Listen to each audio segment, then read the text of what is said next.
Yanis Varoufakis once said, "The economic crisis has awakened the EU for years." Keep this in mind as we discuss today the collapse of the Italian government and what it means within the global geopolitical and economic landscape. My name is Dr. David Waralou. And my name is Elizabeth Ann Stewart. And you are watching Geopolitics in Conflict.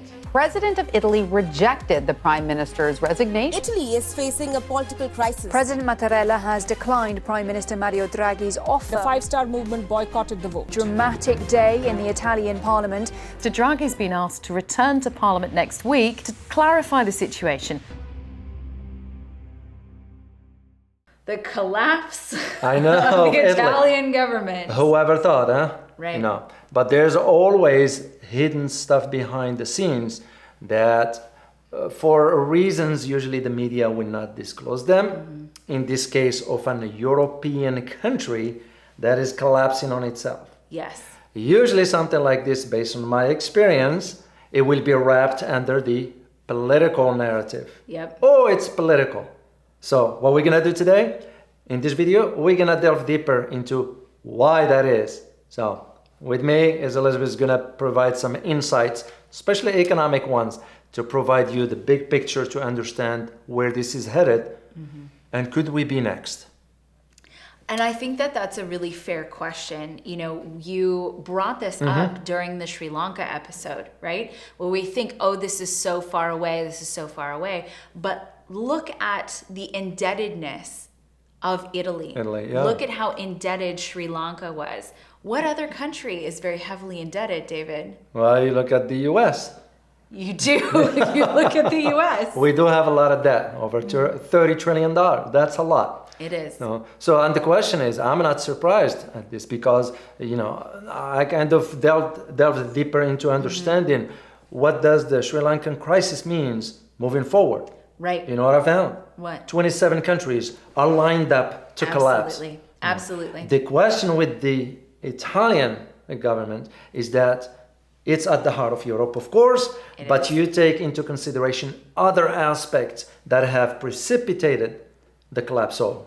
And this is why it's very important and crucial for you to understand what it all means to you, because there are those of us here in the US that saying, oh, we are far away from those issues. No, we're not. We really aren't. No, we're not. I remember the story you shared with me when we were talking before we went to the studio about the AT&T. Can you share that story? So AT&T here in the United States is a very big telecom company. I think globally also. So their stocks went down 11% because the average person has been unable to pay their phone bill, their telephone bill. And so that's been a huge problem that people have not been talking about. The fact that now things are starting to suffer because energy costs are very high and food costs are through the roof. And so what are you going to pay for first? Yeah. You're going to pay for your fuel and you're going to pay for your food. And I think pulling this into some of the reasons that the Italian government collapsed, you know, if you're looking at, let's say, the farmer demonstration. Which is a big one because, you know, Italy is an agricultural country. Yes. So it's no different than Holland, the Dutch. You know, majority of us Americans here do not know that in the case of Holland, Holland is the second most exporting country in the world when it comes down to produce. Yeah. After the United States. So you can just see, if the farmers in Italy are demonstrating, that means they are being hurt. And if you harm a farmer, when I say harm, I don't mean physically, but you know what I mean? Economically, yeah. When you economically harm farmers. Because if farmers are on some sort of a set schedule. I'm not a farmer, but I can only imagine if I mess around with their schedule for when they plant the stuff, and if they don't get the fertilizer, if they don't get it, there will be no crop moving forward. And I think that is the reason, part of it, except that the Italian government are wrapping this under political narrative.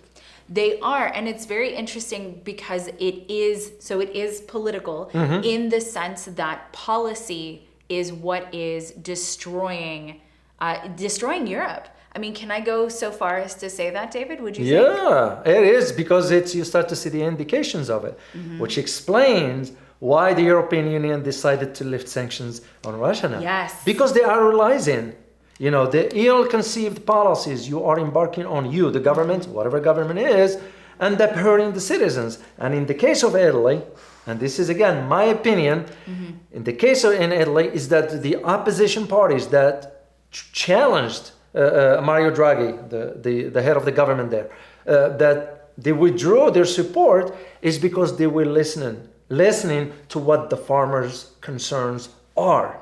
Well, and the farmers' concerns are legitimate, because if we don't have farmers, No, we you have don't have food. As simple as it is. No. And it was all policy. Everything that happened with the farmers' demonstrations, the reason that they were demonstrating was due to the government regulations that forced them to use less nitrogen. Yeah, same like in Holland. Exactly. Same like in Germany. Same in Poland. Exactly. And interest rate increases. Oh, that's another, because the ECB, the European Central Bank, is deciding on jacking up the interest rate, hiking it up. Yes. So, which is gonna, given how Italy is heavily indebted, so it's gonna just add more fuel to the fire. So interestingly enough, if you're looking at timings of things, because everything is connected, right? So timings of things. So his resignation, Draghi's resignation, was accepted only hours before the first interest rate hike was announced by the ECB. The other one is, which I'm sure they are not going to mention this one in the mainstream media, is that his resignation happened before the summer session, because it was going to be happening within a week or two, something like that. So the summer session didn't happen yet, but he is a savvy politician. He's been around, given his connection to... Yes, he was a Goldman banker. Yeah, so... ECB before. We all know what it means. Yes. To his credit, we'll say during the GFC, the global financial crisis in 2008, he's the one who sort of saved the European Union. You give credit where credit is due. Sure. Yeah. But at the same time, they can't be hiding behind just political win in reality. And when I get to the whiteboard, I'm going to break down a few things, but we want to provide you those insights, because this is the whole idea of why we always say, this is more about just being informed. You have to understand what that information is. And as a matter of fact, now we even changed our motto. We did. Yeah, we changed it to prepare yourself for the changing world order. Indeed, that's our new motto. Well, because that's the thing. And as David goes to the whiteboard, what we want to give you is we want to give you things to be paying attention to in the world, and then paying attention to in your own countries. Where are some of these things showing up in your countries too? Because we're starting to see the defaults. You can't keep debt like this forever, right? No. And so because we can't keep debt like this forever, we're starting to see things change. We're starting to see the world order change.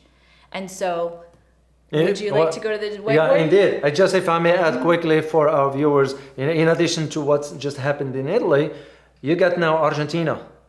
Absolutely. Argentina is next. Yep. There are 27 countries, based on the research that I conducted, and found out that they are dealing with debt now seriously. Right. I mean, for us, we always have that advantage of printing more money. But printing more money, it's weakening the US dollar. Despite the US going against now the euro, the US is strong. The US dollar is strong, but for how long?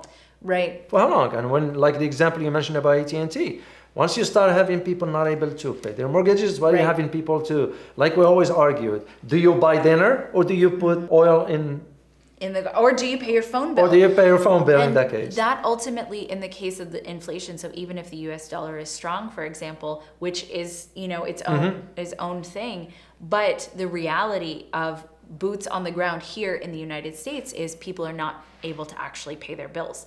So for how long is the US going to be? Yeah. And that our debt is mounting, because absolutely. It's not fair to the next generation. Why acquire so much debt? I look at it like in a simple, like in your family, are you going to live beyond your means? Right. Why? Right. So, and that's exactly where things are headed. So So let me get to the whiteboard, just break down a few things for you to understand so you can put this within the context of both geopolitically and economically. Because if you think for us, especially here in the US, we think we're far away, we're mistaken. It could happen right here at home. Like what we said earlier, Elizabeth and I were talking, is this idea of, is this just political decisions? Yes, the political aspects of it is part of the collapse of the Italian government, because the five-star members, there are 3 of them that just didn't support Mario Draghi. But there is always a hidden secrets behind the scenes, shall we say. Well, I'll personally, and this is my personal opinion, is I think of the farmers' demonstrations are part of that. It's because Italy, as we discussed earlier, depends a lot on agricultural stuff. So demonstrations are a signal for how unhappy the population is. There are even considerations about the fatigue of the Ukraine crisis in Italy. In other words, Italians do not want any war or conflict with the Russians. So they're saying, like, because they are seeing their money go into Ukraine while they are not getting anything for it. And that's a normal reaction, what one will expect. So a government, in this case, will have to listen to its citizens. The other aspect has to do with the shortages in gas. Yes, there are shortages in gas. Given that Italy imports about 40% from Russia. It imports gas from Russia, about 40%.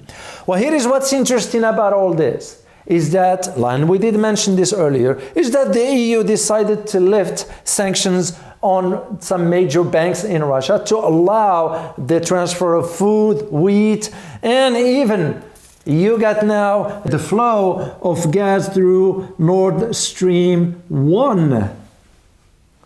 After the reparations were, or the maintenance rather, were conducted. So it tells you right there where the challenges that certain governments, in this case Italy, now collapsed, but also you have Argentina online, you have either, some other countries in Africa, and for us in the US, we do carry a lot of that as well.